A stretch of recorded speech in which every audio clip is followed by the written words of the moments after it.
What's going on, YouTube? This is SG1 Sports, and you're watching our Big 12 football channel. Kansas State had Mississippi State on the schedule in 2019 and actually went on the road, won that game. So I can give them a lot of credit for scheduling a team like Mississippi State, an SEC team. They're on the schedule. They play Bowling Green and Nichols as their other non-conference games, but at least you had one good Power 5 opponent, and that's a really good matchup there. Two programs that are kind of even in their conferences. They'll play an SEC team again this year. We're going to take a look at the 2020 schedule for this Kansas State team. And, of course, the big thing with the Big 12 is just who do you have at home and who do you have away, because every team plays every team.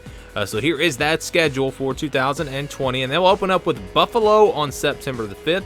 You know, a team that's traditionally pretty good Group of 5 team, but a team that Kansas State should absolutely be better than. And then on September 12th, they'll play North Dakota. Not North Dakota State, but North Dakota. So you're not playing the team that's won, I don't even know how many national championships in the last 10 years, but it's just the regular North Dakota. So that's good news for Kansas State fans. I think North Dakota State actually beat them once or maybe even twice during this run that they've been on.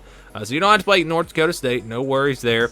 And then there's the SEC opponent in Week 3. On September 19th, they will play Vanderbilt.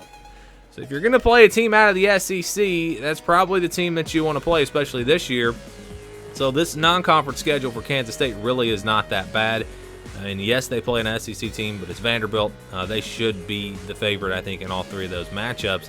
So they get those out of the way. They'll play all their non-conference games first and then head into Big 12 conference play on September 26th. They open up with a road game at West Virginia, and then on October the 3rd, they'll play Texas at home, Kansas on October 10th at home, then a road game against TCU on October 17th.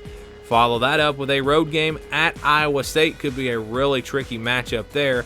That is actually going to be a Thursday night game. Very tough to go on the road and win those Thursday, Friday night games, but they do get a bye week before that, and we've seen that with almost every team that has a Thursday or Friday night game, especially the Thursday night games. It seems like they get a bye week before that.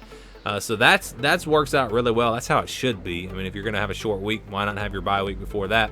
And you really get two long weeks, because you have the bye week, and then you play on Thursday, and then you'll have extra days for the next week. So it's almost like, not exactly like getting 2 bye weeks, but it is a nice break, and it comes right in the middle of the season, right in the middle of Big 12 play, I should say. So I really like the way that sets up for Kansas State. And then they go into the month of November, and they'll play Texas Tech at home. And then it's a road game against Oklahoma. You know the Sooners will be out for revenge. Kansas State, the one team to beat them in the regular season last year. Oklahoma State at home on November 21st, and then Baylor on the road November 28th. So a very tough way to end the season, depending on how good Baylor is. I know they lost a lot, but we know Oklahoma and Oklahoma State are going to be two of the top teams in the Big 12. And if Baylor is as good as they were last year or close to it, that is a very tough very tough 3-game stretch there to close out the season. So again, we go to the non-conference, not that bad. We go to the conference schedule. Who do they have at home? Who do they have away? They have 5 away games, 4 home games, so they get the bad side of that. It's pretty tough. You know, Oklahoma State and Texas are at home. That's the good news. I think Oklahoma, Texas, and Oklahoma State are the top 3 teams right now. Baylor maybe in that discussion if they can do what they did last year. Well, they have them on the road. So it's going to be a difficult schedule. I do like where their bye week falls. But again, when you compare these Big 12 conference schedules, I mean, you're just really looking at the home and away. And unfortunately for Kansas State, they'll only have 4 home games and 5 away games in 2020. So with 5 road games, this team, I think, is going to have a pretty tough path to make a run at that Big 12 championship game. But who knows? We'll see how they can do. The schedule overall, with the week non-conference schedule, though, is really not too bad for 2020 for this Kansas State team.